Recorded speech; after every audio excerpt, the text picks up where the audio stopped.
I was watching the PBD podcast where they had this guy, his name was Chase Hughes. He was like the trainer of like all the real like high intelligence like spec ops type dudes. So he's got a lot of insight into mainly like human psychology. Well, while I was listening to him talk, I was also hearing the Holy Spirit talk to me. And when the Holy Spirit talks to me, it's one of two things. Well, it's actually one of a couple of things. The first thing that happens is what people pretty much consider a download. A download basically works like if somebody were to hand you a book, let's just say the Bible, right? Technically, you have all the information right there in your hand, but you have to like in real time like go through and read the Bible to actually, unpack that information. Well, that's how downloads work in my brain. Holy Spirit literally will download like a 2-hour sermon in my head, and like I'll have to like write it out. So downloads, that's one of them. The second thing is like rabbit holes, and this is what I went through. Is that I went through this rabbit hole, and how rabbit holes work is generally the Holy Spirit will start me out on one subject, and then by asking him questions, we go into this whole conversation, which also somehow winds up into a sermon. Well, today I got a rabbit hole. Basically, how this conversation started out with me and the Holy Spirit was, it was kind of like a download, but I feel like it was more of a rabbit hole, because it is like a download that turned into a rabbit hole. I don't know, right? Like early this morning after listening to that podcast, I was like, man, there's so much good stuff in here. And then I fell asleep for a little bit, like took a nap, woke up in the middle of the night, like about 4 a.m. and just started, like, I was just like, I need to write all this down. All right, Holy Spirit, help me out. Holy Spirit, help me out. Holy Spirit, activate. Holy Spirit, activate. Holy Spirit, activate. Activate. Activate. All right, anyway. So Patrick McDavid and Chase Hughes, they were discussing sociopathy, right? And psychopathy. For those that don't know, the technical terms for these, what is that? Hold on. I'm going to look that up. Wait. I might need to look it up. All right. Antisocial personality disorder, ASPD, right? This is what we commonly term as either being a psychopath or a sociopath. All right. So with a psychopath, what you have is somebody who is basically devoid of any sort of moral values or empathy, right? They're just people that look at other people as the same way as they look at ants. You step on an ant, you don't feel bad. You step on a person, you don't feel bad. That's psychopathy, right? Like there's just no empathy at all. And then they were talking about a little bit about sociopathy, which is really just psychopathy on the spectrum. So sociopathy is actually a little more dangerous, because sociopathy, people understand things like emotions and what makes people feel bad and stuff like that, and they just still choose to kind of do what they want. A lot of times you'll hear like narcissistic personality disorder, which is kind of like a lesser grade version of sociopathy, where people just basically they only care about self. And so they care about all the good and bad things that happen to them, but they don't really care about all the good and bad things that happen to others. It's just like super duper self-centered. Psychopathy is like you don't care what happens to anybody, including yourself. Let's start with Cain. Cain was the first psychopath. He kills his brother as a solution to something that he was mad at God about. When he kills his brother, there's not really any reaction to it. It seems like he just went out about his day. Some people say like that he dismembered his body and like put it in the fields or whatever. However he did it, afterwards he just went about his day like nothing happened. And that's why God was like, Cain, where's your brother? I don't know, it's not my problem. Well, you don't just get to walk away from a question like, what's your brother? Like, what is wrong with you? Like, your brother's blood is crying out to me from the ground. Like, you think I wouldn't know that you killed him? But Cain responds to God's accusation of murder, basically, with a lack of remorse, right? And then we also get a little bit of like the lineage of Cain, where like a lot of them were psychopaths, where we get to this guy named Lamech, and Lamech is basically like, well, Cain got avenged 7 times. I'm going to get avenged 77 times because this guy offended me, and so I killed him. And then I killed another guy for wounding me. And so, like, I don't know what to tell you. It was their fault. It was their problem. They got what they got coming to them. All right, let's go to Proverbs 6, verse 16. These 6 things doth the Lord hate. And then he says, yea, there are 7 that are an abomination to him.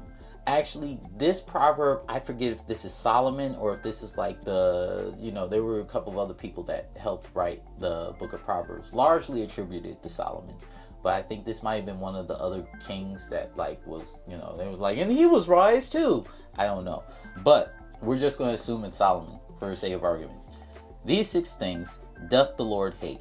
Yeah, there are 7 things that are an abomination to him.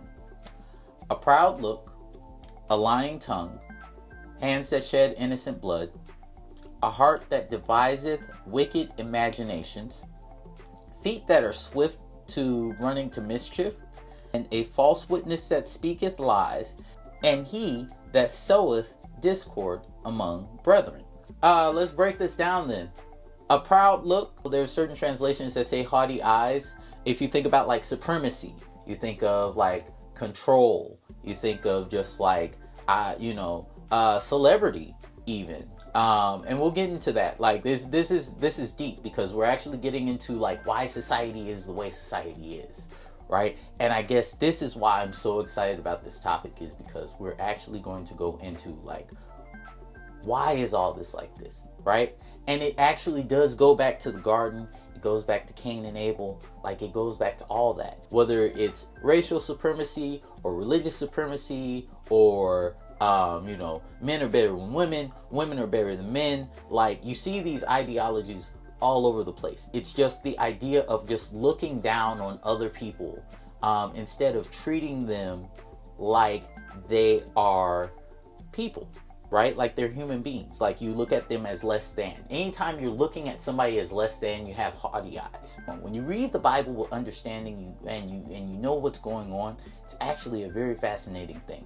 A lying tongue, right? That's essentially the denial of reality, right? And we can go through a litany of things in which we see in society where people just deny reality. The existence of God is one of them. Hands that shed innocent blood, that should be self-explanatory. Don't murder people.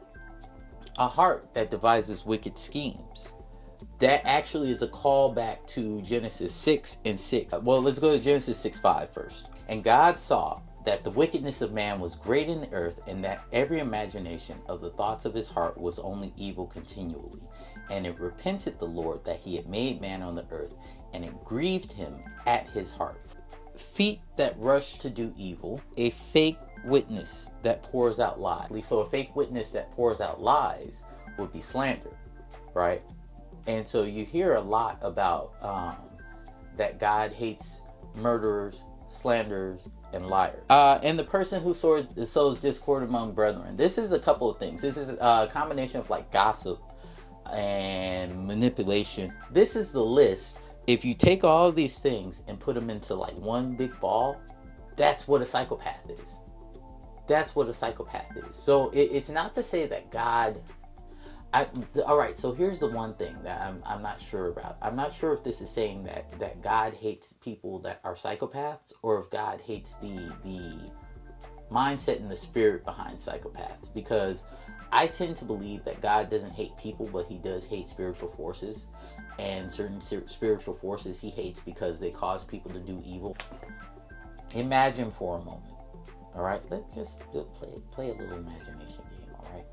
Imagine for a moment that you invited me over to your house, right? And we're going to have a good time. We're going to, listen to some music, play some video games, like no weird stuff, but just like, we're just hanging out, right? We're just going to hang out, have a good time, And I go into your house and I see all your family pictures in the living room. And I make a point of defacing all of your pictures. I cut out the eye holes, I draw mustaches and little vulgar pictures on there. I write little vulgar words on there, and I do that to every single picture in your house, and I make sure that you know that I'm doing it.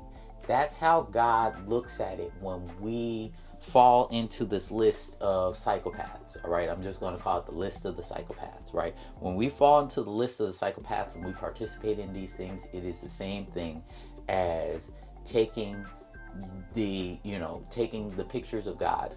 If you look at the fact that we are human beings And the idea of human beings is to be the image bearer of God. So basically, we're like a snapshot of God, right? We are not God, but like people are supposed to look at us, or should I say, we're supposed to look at each other and to a certain point see God, right? Like it's like we're a photograph of God. That's the best way to put it. So when we mistreat each other and we bully each other and, you know, we murder each other, right? And we do all these heinous things to each other. That's the same thing as, and even this is why I say this, is because the biggest thing is people think, well, I haven't killed anybody, but you definitely gossiped, you definitely manipulated, you definitely slandered people. And so like we have to keep in mind that bears the same weight as murdering an innocent person in the eyes of God.